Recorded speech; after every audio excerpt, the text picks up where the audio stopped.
আমাকে আপনারা সাহায্য করুন। আমি আপনাদের সাহায্য চাওয়ার জন্যই অনলাইনে এসেছি। আসসালামু আলাইকুম। আমি একজন গৃহিণী। আমার হাজবেন্ড, আমার 3টা বাচ্চা আর আমি, এ হলো আমার পরিবার। আমি আপনাদের সাহায্য এই জন্য চাইতেছি, আমি জীবনে যা কিছু হারিয়েছি তা হয়তো ফিরে পাবো না, কিন্তু আপনাদের সহযোগিতায় বাঁচতে পারবো। হ্যাঁ, আমি ইউটিউবে শখ করে আসিনি, আমি উপার্জন করতে এসেছি। কিন্তু সেই উপার্জন করতে হলে আমাকে আপনাদের ভালোবাসা পেতে হবে। ভালোবাসা না পেলে আমি এগোতে পারবো না। আমার হাজবেন্ড একজন ডায়াবেটিস আক্রান্ত রোগী। আমার হাজবেন্ড ভাই বোন সবার কাছে প্রতারিত হয়ে, স্ত্রী সন্তান নিয়ে বাড়ি থেকে বের হয়ে আমাদের ভালো রাখার চেষ্টায় বিভোর। কিন্তু আমার যে এই কষ্ট সহ্য হয় না। আমার খুব ইচ্ছা করে আমি ওনার পাশে একটু দাঁড়াই। জানেন, উনি অনেক সৎ ব্যক্তি। আজকের যুগে ওনার মতো স্বামী পাওয়া বড্ড কঠিন। হ্যাঁ, ওনার একটু রাগ বেশি, কিন্তু ওনার মতো মানুষ পাওয়া বড্ড কঠিন। আমি আপনাদের কাছে এজন্য আসছি, আপনারা যদি আমার এই ভিডিওগুলো দেখে আমাকে যদি একটু ভালোবেসে একটু আপনারা আশ্রয় দেন, সেই আশ্রয়ের মাধ্যমে যদি আমি একটু উপার্জন করতে পারি, সেই উপার্জন আমি আমার সন্তানদের জন্য, আমার স্বামীর জন্য দিতে পারি। আজকে আমি এসেছি আমার সন্তানদের জন্য স্কুলের ড্রেসের কাপড় কিনতে। জানেন, এতদিন পরে এসে ড্রেসের কাপড় কিনতেছি, তার কারণ টাকা ছিল না। ভালোভাবে বাচ্চাদের পড়ানোর এত শখ, সেই শখ পূর্ণ করতে যায় আজ পর্যন্ত মাথা গোজার মতো একটা ঠাঁই হলো না। আমি একজন ভূমিহীন, আমার স্বামীও একজন ভূমিহীন। একটা সময় আমার সবকিছুই ছিল। আমার দেবরেরা আমার কাছ থেকে সবকিছু ছিনিয়ে নিয়েছে। সহ্য করতে না পেরে ধৈর্যের বাঁধ ভেঙে আমার হাজবেন্ড ওদের নামে সম্পদ লিখে দিয়ে বাড়ি থেকে বের হয়ে চলে আসে। আমার এটা প্রথম লং ভিডিও। আমি আস্তে আস্তে আপনাদের সাথে সবটা শেয়ার করব। তার আগে বলবো, একটুখানি ভালোবাসার, একটুখানি সাপোর্ট প্লিজ। আমি আশা করতেই পারি, কারণ আমি আপনাদের কাছে দয়া চাইতেছি। টাকা পয়সা দিয়ে আমাকে দয়া করা লাগবে না। আমাকে একটুখানি দয়া করে আমার ভিডিওটা সবার মাঝে পৌঁছে, এই ভিডিও পৌঁছে দিলে হয়তো এর মাঝে আমার রিজিকের ব্যবস্থা হবে। জানেন, আমার 3টা ছেলে মেয়েকে পড়াশোনা করানোর ক্ষমতা আমার জামাইয়ের হাতের বাইরে চলে যাচ্ছে। আল্লাহর কাছে দোয়া করে আল্লাহ এখনো ভালো রাখছে, তবুও কেন জানি মনে হয় ওর পাশে যদি দাঁড়াইতে পারতাম। কিন্তু আমি কি করব? আমি একজন হতদরিদ্র ফ্যামিলির মেয়ে। ওখান থেকেও আমি কোনো সাপোর্ট আমার জামাইকে দিতে পারতেছি না। আমি পড়ালেখা জানা মেয়ে না, অল্প পড়ার মধ্যে আমার বিয়ে হয়ে যায়। সেখানেও আমি কোনো সাপোর্ট করতে পারি না। আমি দর্জির কাজ পারি, আগে টুকিটাকি করতাম, এখন চোখে দেখতে পাই না, আগের মতো করতে পারি না। আমারও অনেক শরীরে অনেক জটিলতা আছে, তবুও মেনে নিই। তারপরও এখনো হাতের কাজ টুকিটাকি করি, কিন্তু এ যেন হয় না। সেজন্য যদি পারেন আমার পাশে একটু দাঁড়ান সবাই। আমি আপনাদের কাছ থেকে সাহায্য চাইতেছি, আমাকে সাহায্য করুন।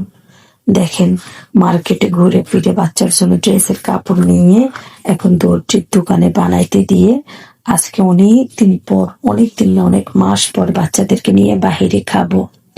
বাচ্চারা তো সে কি খুশি, কত উচ্ছ্বাস। সেই খুশির সাথে আপনাদের সাথে একটু ভিডিও শেয়ার করতেছি। প্লিজ আপু ভাইয়ারা, আপনাদের যদি একটুখানি শেয়ার যদি দেওয়ার পরে যদি আমার যদি জীবনটা পাল্টে যায়, তাহলে তো আপনারাও দোয়া পাবেন। আমি একটাই কথা বারবার বলতেছি, আমি আপনাদের কাছে সহযোগিতা চাইতেছি। আমি আমার স্বামী সন্তানকে নিয়ে ভালো থাকতে চাইতেছি। আমি চাই আমার স্বামী আমাদের জন্য পরিশ্রম করুক, আমিও আমার স্বামীর পাশে দাঁড়াই। বেচারা আর সামলাতে পারতেছে না। সন্তানটাকে ক্যান্টনমেন্ট স্কুলে ভর্তি দিয়েছে শখ করে। ওখানে দিয়ে ওখানের খরচ চালাতে গিয়ে উনি এত হিমশিম হয়ে পড়েছেন। ছেলেটাকে আর ভালো স্কুলে দিতে পারেনি। ছেলেটাকে কোচিং এ রেখে নর্মাল কোন রকম একটা স্কুলে দিয়ে রেখেছি। ছোট মেয়েটাকে ভর্তি করাতে হতো, কিন্তু করাতে পারেনি টাকার অভাবে। সবকিছু মিলিয়ে মনে হচ্ছে, যদি আপনারা আমার দিকে একটু চোখ তুলে দেখান, একটু দয়া করেন, একটু ভালোবাসা দেন, আপনাদের দয়া পাওয়ার পরে আমি যদি একটু এগোতে পারি, আমি আপনাদের জন্য মন ভরে দোয়া করব। আমি সারা জীবন আপনাদের কাছে কৃতজ্ঞ থাকবো, আপনাদের ভালোবাসার জন্য। জানেন, টাকা দিয়ে সবটা কিনতে পাওয়া যায় না ঠিকই, কিন্তু টাকা ছাড়া দুনিয়াতে মূল্যও নাই। আজ খুব ইচ্ছা করে যদি স্বামীর পাশে দাঁড়াইতে পারতাম, তাহলে স্বামীর কষ্ট একটু কমাইতে পারতাম। এত ভালো মানুষের বউ হয়েছে আমি, এতটা কষ্ট করে, কখনো কোথাও এক কাপ চা খায় না। বাচ্চাদের প্রতি ওনার এত রেসপন্স, এত ভালোবাসা। অনেক মাস পর আমরা বাহিরে হালেম দিয়ে পরোটা দিয়ে খাচ্ছি, খুব ভালো লাগতেছে। কিন্তু আমি জানি আমার জামাইয়ের মানি ব্যাগের অবস্থা। তো যাই হোক, খাওয়া দাওয়া শেষ করে সবাই মিলে বাসায় ফিরে যাচ্ছে, তার আগে আমি নিজে একান্ত কিছু ভিডিও শুট করলাম, সেটাও আপনাদের সাথে শেয়ার করতেছি। ও ভাইয়েরা, ও আপুরা, আপনারা কি পারেন না এভাবে একজন অসহায় নারীকে একটু ভালোবাসার আভাস দিয়ে, একটু সহযোগিতা করে, একটু তার জীবনের পথ চলা সহজ করে দিতে? আল্লাহর কাছে চাইলে, চাওয়ার মতো চাইলে আল্লাহর কাছে পাওয়া যায়। হ্যাঁ, ইনশাল্লাহ আল্লাহ দিবে, কিন্তু আল্লাহ বলছে চেষ্টাও করতে। সেজন্য আমি আপনাদের কাছে ইউটিউবে এসে চেষ্টা চালাইতে চাইতেছি। আপনারা আমার ভিডিওগুলো দেখবেন, সুন্দর সুন্দর কমেন্ট করবেন, তাতেই আমার জীবন সার্থক। তাতে করে আমি একটু একটু করে এগোতে পারবো, আর এগোতে পারলে আমি কিছু উপার্জন করতে পারবো। সেই উপার্জন স্বামীর পিছনে। অবশেষে খাওয়া দাওয়া, ঘোরাফেরা আর ভিডিও তোলার পরে এবার বাসায় যাব।